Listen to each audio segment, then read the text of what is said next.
দেখো এখানে আর আমার মেয়ের জন্য চা নিয়ে বসেছি। এখন আমি আর আমার মেয়ে এখানে বসে আরাম করে চা খাবো আর গল্প করব।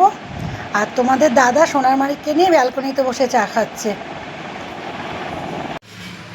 এখানে ভাত বসিয়ে দিয়েছি, এখানে দুধটা জাল দিয়ে নিলাম।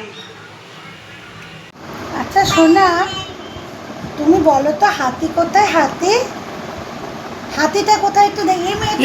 হাতি ফেলে না বাবা, হাতি ব্যথা পাবে। আচ্ছা তুমি এখান থেকে আমাকে একটু বাঘটা দেখাও তো, আমি বাঘটা দরজায় রেখে আসি, দরজা দিয়ে বাঘ ঢুকবে। বাঘ কোথায়? এটা বাঘ? ওরে বাবা, হাততালি দেবে। হাততালি। সিংহ কোথায়? আজকে আমি করব মুগ ডাল ভেজে চাল কুমড়োর ঘন্ট। এখানে চাল কুমড়োটা কেটে ধুয়ে নিয়েছি, সাথে কাঁচা পাকা লঙ্কাও নিয়ে নিয়েছি চিড়ে। কড়াতে তেল দিয়ে জিরে তেজপাতা ফোড়নে দিয়েছি।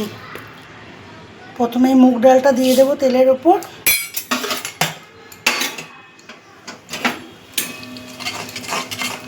ডালটা লাল করে ভেজে নেব। ডালটা লাল করে ভাজা হয়ে গেছে।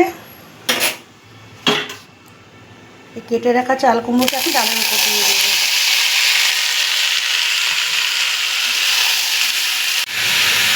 দিয়ে দিলাম পরিমাণ মতো নুন, দিয়ে দিলাম পরিমাণ মতো হলুদ।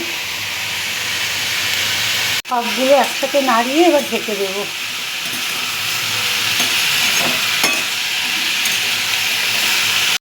এখন ডাবটা কেটে নেব।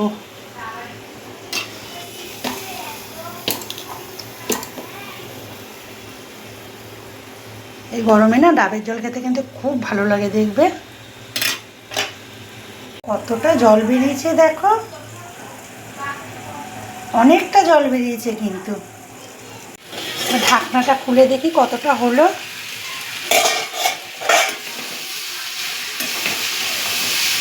তো অনেকটা কিন্তু মজে এসছে।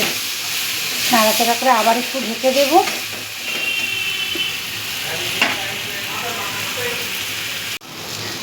দেখো চাল কুমড়ো ঘন্ট পুরো হয়ে গেছে।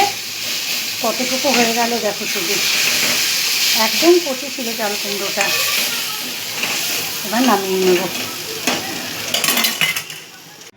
রুই মাছের ঝোল করব। এই রুই মাছগুলো ভেজে নিয়েছে। এই দেখো কড়াতে তেল দিয়ে দিয়েছে, ফোড়নে কালো জিরে দিয়েছি। এই জিরে লঙ্কা বাটা দিয়ে দিলাম তেলের ওপর। মশলাটা সাঁতলিয়ে নেব। দিয়ে দিলাম স্বাদ মতো নুন। এখানে হলুদ দিয়ে দিলাম, আর দিচ্ছি কাশ্মীরি লঙ্কার গুঁড়ো। কাশ্মীরি লঙ্কার গুঁড়ো দিলে কালারটা না খুব সুন্দর লাগে। দেখো ঝোলটা ফুটে গেছে। ভেজে রাখা মাছগুলো দিয়ে দেব।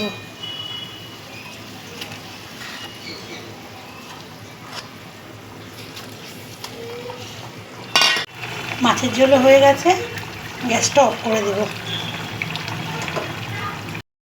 কর্ম সব মোটামুটি গুছানো হয়ে গেছে। একটু যাচ্ছে আমার কাকার সাথে দেখা করতে। কাকা 2টোর সময় যাবে নার্সিংহোমে ভর্তি হতে। আগামীকাল হাঁটু অপারেশন করার কথা। যাই দেখা করে আসি।